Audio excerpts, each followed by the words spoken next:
I'm kind of mad. It is what it is, though. It's quarantine things. Quarantine things. There's Quarantine only have things. Well, okay. Oh boy, where do I even start?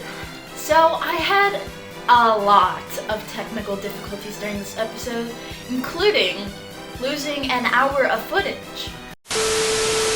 So in this video today, I will be showing you how to spice up your room with LED lights, or if you wanted to add LED lights to a picture frame, like here in this image, a colleague and I will be showing you a step-by-step process for, how to do that, or how to go about making an LED strip light up like that. Let's get started! 3, 2, 1, 0. All engine running. Liftoff. We have a liftoff. Wow, there are other people working on this.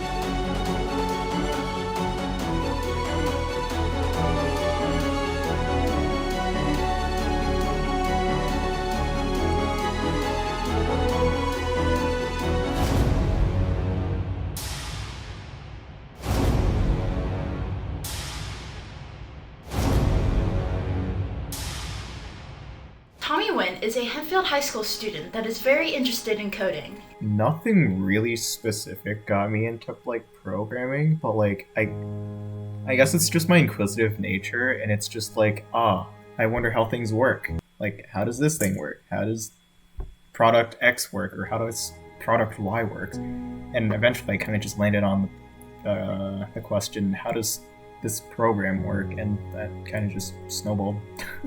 Something that surprised me is that you don't need to have extensive knowledge about, let's say, a math class to be a programmer.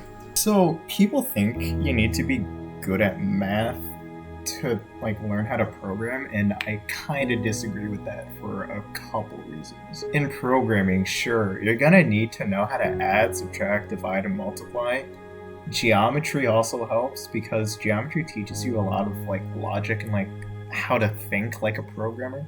Because you're not going to enjoy programming if you don't enjoy solving problems. You'll think like a computer, you'll think like a programmer, and that's not something that I can really explain. It'll just come to you and you'll know it when it happens. So, at least that's the way it was with me. For these next few steps, you need an LED strip, which will look like this, and an Arduino Uno. The Arduino should come with a USB cable included so that you can plug it into your computer to upload the code. These simple purchases will allow for crazy cool LED lights around your room. Tommy will now show how to code the Arduino Uno to light up your LED lights. What we're going to be doing is programming your LED strip, the entire LED strip, to a custom color. We're going to want to include a library, so you want to go to Sketch, then include library, and then click on Manage Libraries. And then after it finishes loading, you want to click the search bar and look up Fast LED Image. I already have it installed, so but you probably don't, so you're going to want to install that. It's going to be the first one, by Daniel Garcia. So after you've got that installed, what you want to do is type in #include, and then in these carets, you're going to want to type in fastled.h. That is going to bring that library into this program that you're writing, and that'll allow this program to use the code. Next, we're going to define a couple of variables. So you do that by #define. We're going to call it num LEDs. After you define num LEDs, we're going to define one more thing. And we're going to define our data pin. And I'm going to use data pin 13. Next, we want to make an array called CRGB, and then name it LEDs. And inside the brackets, you want to put num LEDs, and then end that with a semicolon. That's how you end the line. What this is doing is basically it's telling the code, hey, so I have an array of 60 LEDs that I need to change, and it'll use that data and manipulate it inside the code, and that will change the LEDs in real life after we implement that code. So here's where we're going to set up the LEDs so that it will actually change color later on in the line. So the way you do that is you type in fast LED, and then you're going to add LEDs. So add LEDs. Inside this bracket, you want to type NeoPixel, and type in the data pin, and that's where all this code is going to be sent to on the Arduino. So on the Arduino, there are, I believe, a total of 14 pins, 0 through 13, and we'll be using 13, pin 13. End that caret, and then put in parentheses. And inside those parentheses, you want to put in the name of the array, LEDs, and then the number of LEDs, so non-LEDs. And then end that line with a semicolon. And you're pretty much done with void setup. You never have to touch that after this. So here is where we're going to be doing the more complicated stuff. This is what's going to actually turn your LEDs on. So you want to type in for. We're going to be making something called a for loop. So for int I is what I usually call my variables inside a for loop. Set that equal to 0. And you want to put the condition next. So as I is less than the number of LEDs, instead of typing 60, I can just type in that constant that we made up here. And then I'm going to just continue to add I. And then open up some brackets.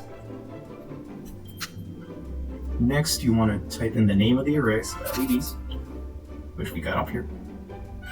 And in here, we want to put in the letter I, because I will change inside this for loop.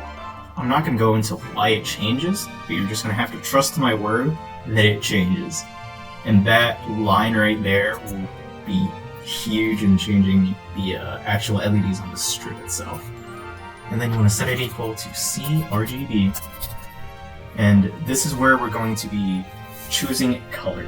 So to choose a color, you want to type in these parentheses, and then inside those parentheses, you want to put in an RGB value. I already chose an RGB value. We're going to be choosing purple. So there's the RGB value for purple, if you were wondering. But if you do want to choose a custom color, just go into Google and type in color picker. And the first thing that shows up at the top of the screen should be a bar, and you can just like scroll along that bar. There's a box. You can choose a custom box, like color from that box. In the bottom left of that box should be a box that says RGB, and in that should be 3 numbers. Here I have 157, 0, and 255. Those numbers are the numbers that you need to actually like determine the color in code. So after you finish that line, you want to put a semicolon to end that line. Now that just sets the LED's color, but we haven't displayed that color yet. So to do that, you want to type fast led.show and then end that line. That will actually turn the LEDs on, and you will now be able to see those LEDs turn on and display the color that you selected up here, where it's highlighted. The last line should be a delay, and this delay is measured in milliseconds. So I'm just going to put in 3 as my sample delay. That way the LEDs don't just turn on immediately, because that can be kind of jarring. And adding a delay adds this cool animation. In my opinion, it's pretty cool, but it'll be less jarring for the first time if you're like turning it on for the first time. And then you end that line with a semicolon, and that'll be it. After you're done, you hit this upload button, where my cursor is right now. Here is what the wiring should look like when you set up your cables. You can also have a crazy cool and long code that will allow for rainbow LED lights, like shown here. It is also shown in the description below. Thank you so much for watching this episode of Asking Questions. See you in the next episode! Learning how to code and set up cool LED lights in your room can keep you preoccupied during the quarantine. So if this is something you would like to try, go ahead and take the lead.